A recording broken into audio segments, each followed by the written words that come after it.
আসসালামু আলাইকুম রহমতুল্লাহি ওবরাকাতুহু। আজকে আলোচনা করব কি নিয়ে 1 ঘন্টা চিন্তা করলে 70 বছর ইবাদতের সওয়াব পাওয়া যায়। সুবহানাল্লাহ।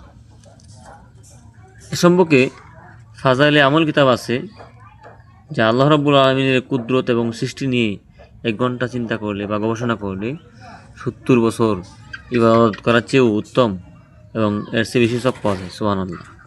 আপনি যদি আল্লাহ রাব্বুল আলামিনের সৃষ্টি নিয়ে এবং কুদরত নিয়ে চিন্তা করেন, তাহলে আপনি 1 ঘন্টা চিন্তা করলে 70 বছর ইবাদতবন্দি করলে যে সব পাইতেন, এর চেয়ে বেশি সব পাওয়া যাবে। সুবহানাল্লাহ।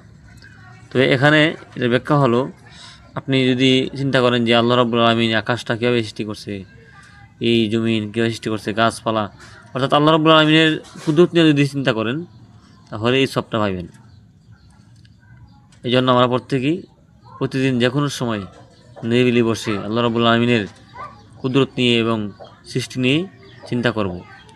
তাহলে আমাদের আমল নামায় 70 বছরের চেয়ে বেশি সওয়াব হাসিল হবে। এবং এই ভিডিওটি শেয়ার করে দিবেন, যাতে অন্য মুসলমান ভাই বোনেরা এই সম্পর্কে জানতে পারে এবং তারাও এই বিষয়ে সওয়াব হাসিল করতে পারে। আল্লাহ রাব্বুল আলামিন আমাদের সবাইকে এই আমলটি করার তৌফিক দান করুক। আমিন। আসসালামু আলাইকুম ওয়া রাহমাতুল্লাহি ওয়া বারাকাতুহু।